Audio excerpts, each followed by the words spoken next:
Ce programme vous est présenté par le restaurant-café Bardot, l'agence immobilière Invest Miami et votre voyagiste Contact Tour.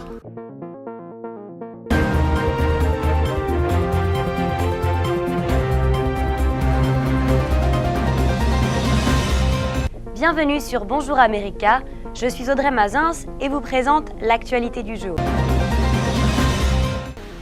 Commençons par les États-Unis. Les données de la police aux frontières montrent une baisse de 12% sur un an des expulsions de clandestins.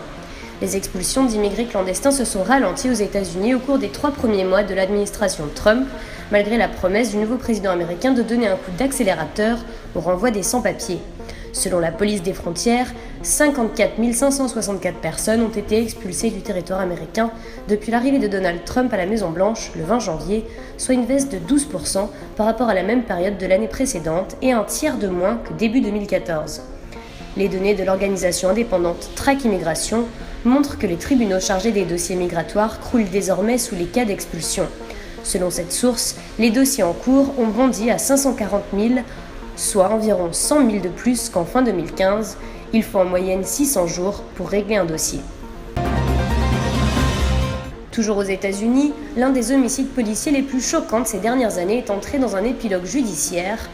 Un ancien agent ayant plaidé coupable mardi, 2 ans après avoir abattu un automobiliste afro-américain non armé.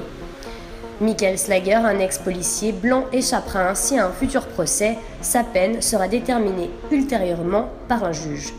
L'homicide en Caroline du Sud de Walter Scott, 50 ans, fauché par les balles de Slager alors qu'il s'enfuyait en courant après une banale infraction au code de la route, avait choqué l'opinion publique en Amérique et au-delà.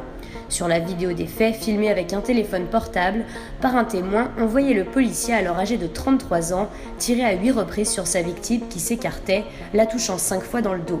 Cette mort, en avril 2015, saisie sur une vidéo amateur, avait déclenché des manifestations dégénérant parfois en émeutes dans tous les États-Unis.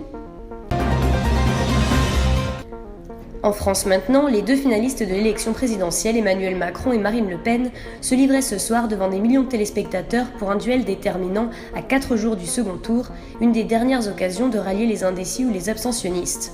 Comme l'a déterminé un tirage au sort, la candidate FN a ouvert le débat à 21h. Son adversaire, d'En Marche, favori des sondages, l'a terminé environ 2h30 plus tard. Un débat qui s'annonçait particulièrement virulent et où chacun était bien décidé à s'attaquer à tous les fronts. Marine Le Pen, bien préparée, est passée d'emblée à l'attaque afin de déstabiliser Macron tout en souriant.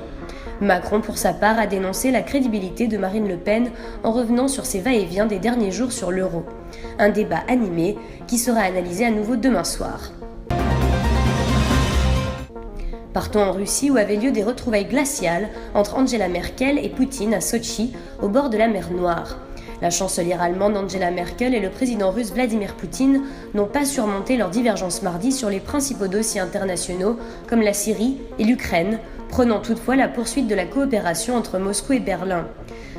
Notre coopération n'est pas du bluff, c'est une contribution importante au développement de l'économie mondiale, a souligné pour sa part Vladimir Poutine. Y a-t-il des perspectives ? Bien sûr, il y en a, mais il y a encore beaucoup de problèmes, beaucoup de choses qui entravent cette coopération, a-t-il ajouté.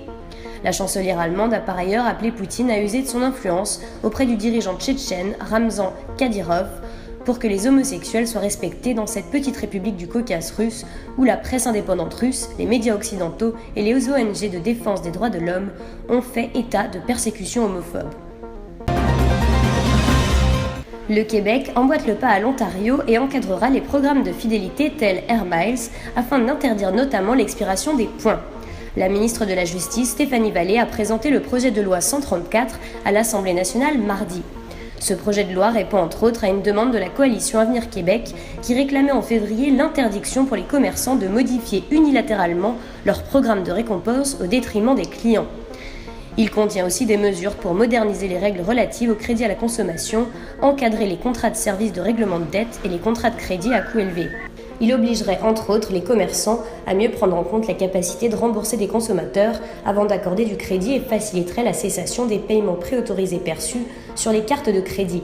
Il permettrait aux commerçants d'altérer leur programme à condition qu'ils en informent les consommateurs par écrit. Merci d'avoir regardé le journal de Bonjour America. À très bientôt.